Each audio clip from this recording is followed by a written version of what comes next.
Ibihe byiza bakunzi ba Minembwe TV, uyu ni umwanya makuru ariko mbere yaho Ndore zimwe mu ngingo z'ingenzi tubaramburira mu kanya gatoya. Joseph Kabila yagaragaje ko ibiganiro z'abanyekongo nk'ifundo ry'igisubizo ku ntambara iharanze. Abakomeje gushaka igisubizo cyo mu burasirazuba bwa Kongo bahuye na President Museveni. Bukavu abantu bafiriye mu iturika ryabaye mu nama ya AFC bashinguwe. Ubwongeza bwemeje ko nta andi mafaranga uzasubiza cyangwa se uzishura urwanda ku masezerano yabimukira yasheshwe. Serbia abadepite batatu bakomerekeye mu kavuyo kabereye mu nteko ishinga amategeko. Ikaze n'amakuru ya Minembwe TV mwateguriye kandi mugiye kugezwa nakunda yo naduse.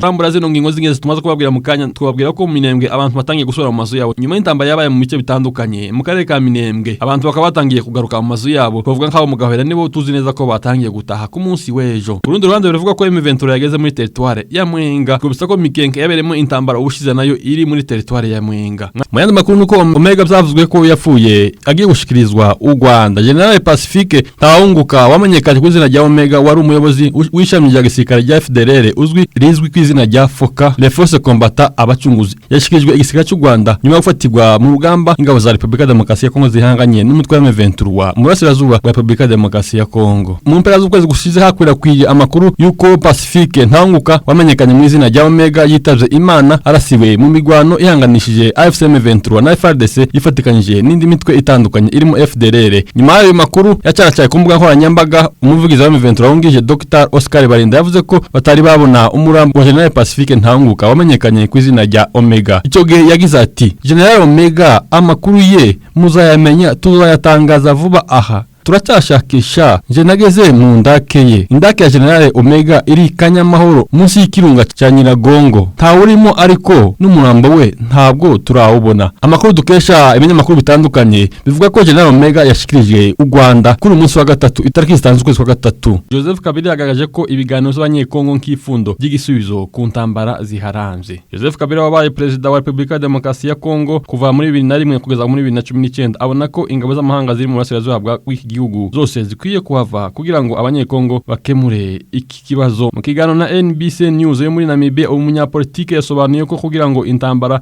ya Kongo yatangiye mu mwaka wa 1996 irangire mwaka wa 2001 byasabye ko ingabo z'amahanga zihavanwa zigataha hagasigara iz'umuryango w'abibumbye. Yavuze ko muri iki gihe muri DRC habarirwa ingabo zirindwi zirimo abacancuro ndetse n'imitwe yitwaje intwaro irenga 100, agaragaza ko uru ruvange rudashobora gufasha uburasirazuba bwa Kongo kubona amahoro. Yagize ati, urwo ruvange rurema ikibazo utakwifuza. Ati, inama yanje niba hari uwayikenera kuri iki kibazo ni ukuvugana n'abanyekongo, barakizi neza kubera ko bari basanzwe bahari, buriye uwo musozi bamanuka ibibaya n'undi musozi wo kuzamuka. Kabila yagaragaje ko kugira ngo abanyekongo baganire hakenewe ubushake bwa buri ruhande, hakabaho guhana icyizere kugira ngo ibikorwa bizagere ku mahoro arambye. Joseph Kabila yatanze kino kiganiro nyuma yaho ashinjwa na leta ya Kongo kuba inyuma y'umutwe wa M23. Itsinda rigizwe n'inama y'igihugu y'aba episkope ya Kongo Senko n'itorero rya Kristo ryo muri Kongo SCC yegeranye inama kuri aka kabiri na Perezida wa Uganda Yoweri Museveni mu rwego rw'umugambi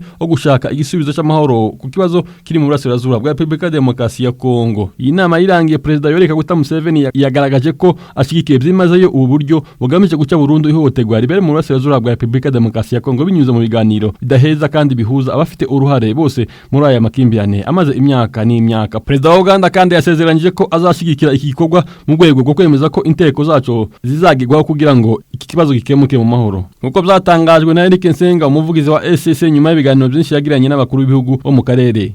Senko na SSC basabye no kubonana na Perezida Felix Tshisekedi kandi yamaze kwemera ko bazahura nawe. Iyi nama izabigamije kumuha raporo y'uruzinduko rwabo mu Rwanda na Uganda na Kenya ndetse banabonanye na AFC M23 mu mujyi wa Goma. Icyakora iyi gahunda y'amatorero abiri akomeye mu gihugu yamaganwe byimazeyo na bamwe bari mu ruhande rwa Perezida badakozwa gushikirana n'inyeshamba za M23. Felix Tshisekedi ubwe yongeye kubishimangira mu kiganiro aheruka kugirana n'itangazamakuru yiteguye kuganira n'u Rwanda gusa aho kuganira n'imitwe yitwaje intwaro nka M23 bafata nk'ikoresho cy'u Rwanda. Reka makuru yacu tuyakomeze ibukavu. Abantu 17 bafiriye mu iturika ryabaye mu nama ya FDLR Ventura bashinguwe ishamye ry'umuryango mpuzamahanga utabara imbabare ku isi rya Croix Rouge rikorera mu ntara Kivu y'Amajepfo ryatangaje ko yashinguwe imirambo y'abantu bagera ku 17 bafiriye mu iturika ryabereye mu mujyi wa Bukavu ubwo abaturage bari bitabiriye inama y'umutwe wa Ventura. Amakuru yatanzwe n'ubuyobozi bw'ihuriro FDLR Ventura yemeza ko imirambo 17 yashinguwe harimo abagera ku 11 bahise bitaba Imana ubwo ibisasu byategwaga, hanyuma abandi basaga 7 bafuye nyuma yo kugezwa ku bigo nderabuzima bitandukanye zo muri kara gace ka Bukavu. Ibisasu binini byatewe mu kifunge cy'abantu bari bitabiriye inama yari hamagajwe n'ubuyobozi bwa FDLR Ventura maze iminsi bwigaruriye umujyi wa Bukavu. Imibare y'abahitanywe n'ibisasu ivuga ko bari abantu bagera ku 11 ndetse n'abandi basaga 60 aribo byari bivuga ko bari bakomeretse. Gusa imibare y'abafiriye muri iturika yakomeje kwiyongera kugeza ku 17. Ku munsi w'ejo nibwo imibiri yose yashingwe mu cyubahiro ku bufatanye n'umuryango mpuzamahanga urebera imbabare Croix Rouge ndetse hashinguwe n'abandi bantu basaga 10 bagiye baraswa hirya no hino mu mujyi wa Bukavu. Reka makuru yacu tuyakomeza kuri inkuru ivuga ngo Ubwongereza bwemeje ko ntandi mafaranga buzishura u Rwanda ku masezerano y'abimukire yasheshwe. Leta y'Ubwongereza yatangaje ko ntandi mafaranga izishura u Rwanda ku mafaranga arasigaye ku masezerano yo guhanahana impunzi ibihugu zombi byari byarasinyanye akaza kuvanwaho. Ku munsi w'ejo nibwo umuvugizi wa guverinoma y'u Rwanda makuru yatangaje ko Ubwongereza bwasabye iki gihugu kurekera kwishyuza amafaranga yarasigaye angana na miliyoni 64 z'amapaundi gusa bivuga ko aya atari mu masezerano gusa yagombaga kwishurwa n'Ubwongereza kubwumvikane bw'impande zombi